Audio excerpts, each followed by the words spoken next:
প্ৰথমতে আপোনালোকৰ চেনেলক ধন্যবাদ জ্ঞাপন কৰিছোঁ। আজি আমি ইয়াতে ধাৰণাত আপোনালোকে এই নিউজ ল'বলৈ অহাৰ কাৰণে বিশেষকৈ আমাৰ দলৰ পৰা আপোনালোকক ধন্যবাদ জ্ঞাপন কৰিছোঁ। আজি আমি ইয়াতে ধাৰণা থাকিবলগীয়া উদ্দেশ্যটো হ'ল নম্বৰ 1টো অট'নমাছ ষ্টেট, যিটো নেকি কাৰ্বি আংলং ৰাইজে বিচৰা। আজি প্ৰায় ৭৫ বছৰটো এতিয়া শেষ হ'বলৈ ধৰিছে। ৭৬ বছৰ এতিয়া ভৰি দিবলৈ খুজি আছে এতিয়া কাৰ্বি আংলং অট'নমাছ কাউন্সিলে। কিন্তু আমাৰ এতিয়া 76 ইয়াৰ্ছ এতিয়া ভৰি দিবলৈ হৈছে। কিন্তু আমাৰ আজিলৈকে অসম চৰকাৰে কাৰ্বি আংলঙত যিটো নেকি আমাৰ কাৰ্বি আংলং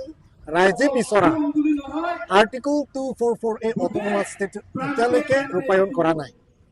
সেইকাৰণে আমি আমাৰ দলৰ পৰা Hill State Democratic Front regional political পাৰ্টিৰ ফালৰ পৰা আজি এইটোৱে আমি দাবী কৰিছোঁ যে অতি সোনকালে কাৰ্বি আংলঙত অট'নমাছ ষ্টেটটো আমাক দিব লাগে। আৰু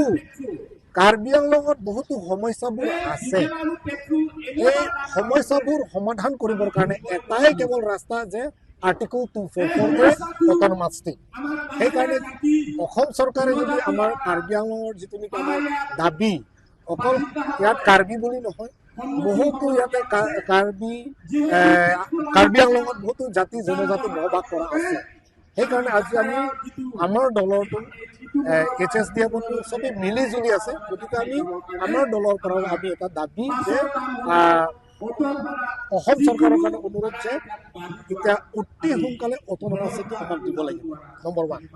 নম্বৰ 2টো হৈছে আমি দেখি পাইছোঁ যে অলপ আগতে আমি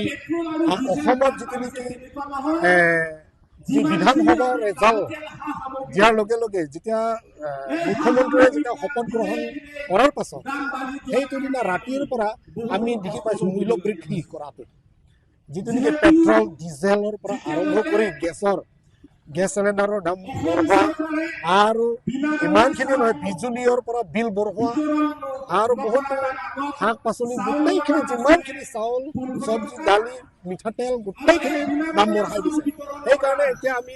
আমাৰ পাহাৰীয়া অঞ্চলতো ইয়াত যিমানখিনি বসবাস কৰা সকলোতো বহুতো দুখীয়া ৰাজ্য আছে। সেই গতিকে আমি অসম চৰকাৰক আমি অনুৰোধ কৰিছোঁ, আৰু আজি আমি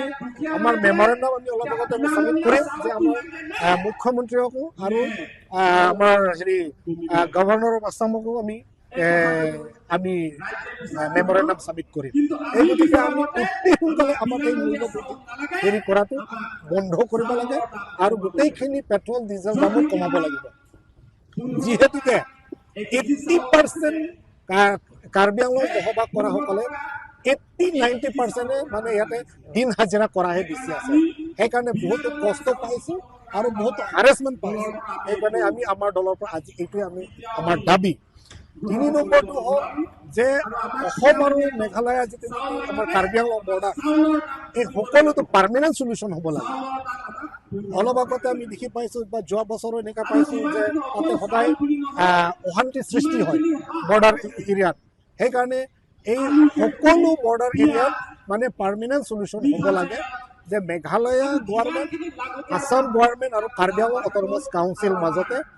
ভালদৰে এটা আমি পাৰ্মানেণ্ট চলিউশ্যন আনিব লাগে বুলি আমাৰ দলৰ পৰা এইটোৱে আমাৰ দাবী। আৰু চতুৰ্থটো হৈছে যে কাৰ্বি আংলঙত আমি দেখি পাইছোঁ যে বহুতো এতিয়া ৱেষ্ট বেংগলৰ পৰা, UPৰ পৰা, ৰাজস্থানৰ পৰা অহা মানে ইয়াত 5-6 মাহমান থাকিব, সিহঁতে ভোটাৰ অধিকাৰ পাই যায়। সেইটো আমি বিচৰা নাই। ইয়াত যিহেতুকে আমি 6 শ্বেডিউল এৰিয়া আছে, ইয়াত বহুতো বছৰ পৰা বসবাস কৰা সকলে অকল কাৰ্বি বুলি নহয়, অকল বঙালী বুলি নহয়, অকল হিন্দীভাষী বুলি নহয়, ইয়াত হেলনীয়া অসমীয়া আদিবাসী গোটেই যিমান আছে, যিসকলে বহুতো বছৰৰ পৰা ইয়াত বসবাস কৰা সকলে আজি একো এতিয়া মানে গভৰ্ণমেণ্টৰ পৰা একো এটা লাভ কৰিব পৰা নাই। আৰু যিহেতু কালি পৰহি অহা সকলেহে এইবিলাক বহুতো ডাঙৰ কাম পাই আছে। ডাঙৰ ডাঙৰ মানে হেৰি চাকৰি পদ পাই আছে সেইকাৰণে সেইটো আমি বিচৰা নাই সেইটো কাৰণে এইটো বন্ধ কৰিব লাগে আৰু যিহেতুকে কাৰ্বি আংলঙত যিটো নেকি যুৱক যুৱতীবিলাকৰ কাৰণে চাকৰিবিলাকো সেইটো দিব লাগিব আৰু চাকৰিটোতো বিক্ৰী কৰা বস্তু নহয় সেইকাৰণে আমি বিনামূল্যেৰে এইটো চাকৰিটো একদম মানে বিতৰণ কৰিব লাগে দিব লাগে সেইকাৰণে এইটো আমাৰ দাবী আৰু আমাৰ যিটো নেকি দল হিল ষ্টেট ডেমক্ৰেটিক ফ্ৰণ্ট আছে আমি ইয়াত কাৰ্বি আংলঙত যিমানখিনি জাতি জনজাতি আছে চবক লৈ পেলাই আমি কাম কৰিছোঁ সেইকাৰণে আপোনালোকৰ চেনেলৰ যোগেদিও আমি আহ্বান কৰিছোঁ আৰু কাৰ্বি আংলং ৰাইজৰ কাৰণে আমি আহ্বান কৰিছোঁ যে এই বিজেপি চৰকাৰে আমাক যিটো নেকি আমাক গোটেইখিনি যে হাৰেছমেণ্ট দি আছে গতিকে আমি কাৰ্বি আংলং ৰাইজেও সজাগ হ'ব লাগিব সেইকাৰণে এতিয়া আগন্তুক নিৰ্বাচন এতিয়া কাউন্সিল ইলেকশ্যন আহি আছে গতিকে হয় আমাৰ যিটো নেকি কাৰ্বি আংলং CM ডক্টৰ তুলিৰাম ৰঙাং তেখেতে এছেম্বলিত তেখেতে এটা উত্থাপন কৰিছে যে অট'নমাছ ষ্টেট বিষয় লৈ কিন্তু এইটো কেৱল মানে এটা ড্ৰামা হিচাপত হ'লেতো নহ'ব সঁচাকৈ হ'ব লাগিব এইটো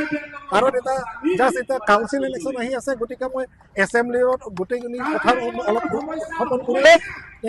আকৌ এবাৰ আকৌ বিজেপি আকৌ আমি জিকিব পাৰিম নেকি এইটো ভাবি পেলাই যদি তেখেতে এইটো কাম কৰিলে এইটো এটা ড্ৰামা নিচিনা হ'ব গতিকে আমি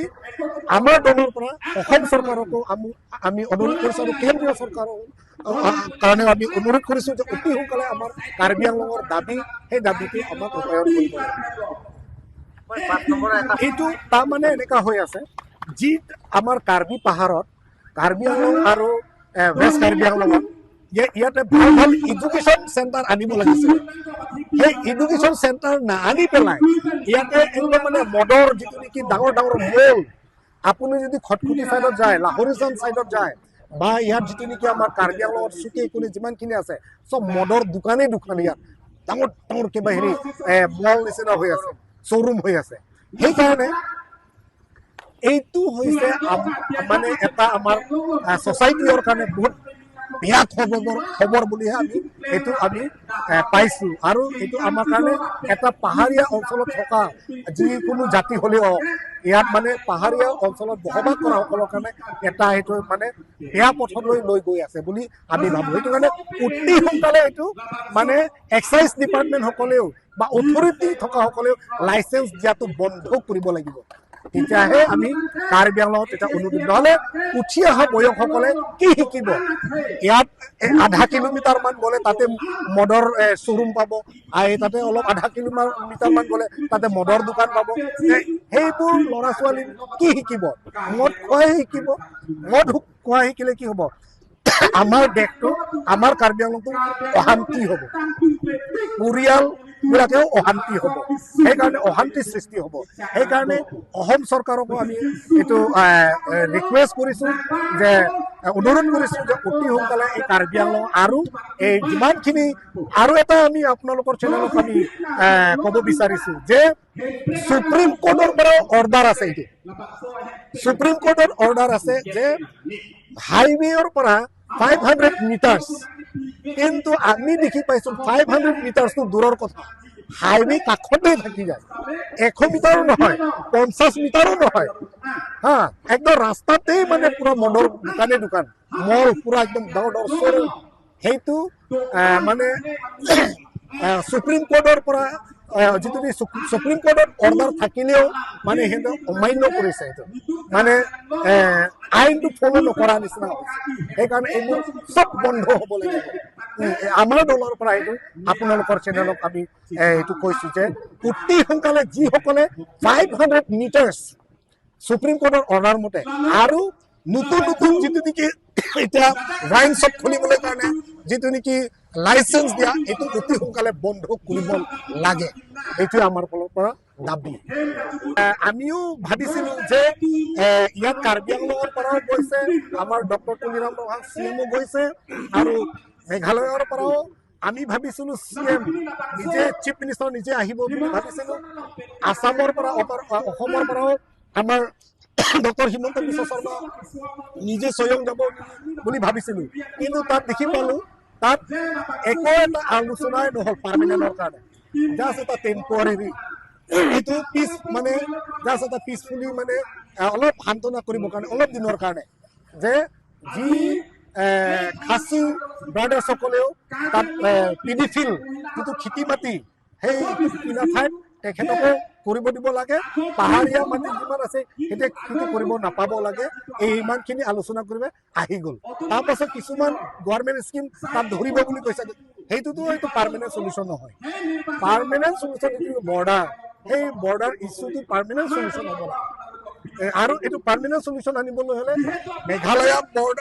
মেঘালয়ৰ চিফ মিনিষ্টাৰ অসমৰ চিফ মিনিষ্টাৰ আৰু আমাৰ কাৰ্বি আংলং অট'নমাছ কাউন্সিল লগতে ইয়াত যিমানখিনি সংগঠন আছে চবকে মাতি পেলাই বোথ চাইড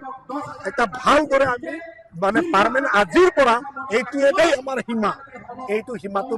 বান্ধিব লাগে তেতিয়াহে পাৰ্মানেণ্ট চলিউশ্যন এনেকুৱা ড্ৰামা কৰি লাভ নাই তুমি চামিছিয়ে যিকোনো খবৰৰ বাবে যোগাযোগ কৰক আমাৰ এই নম্বৰত 9181 307 2221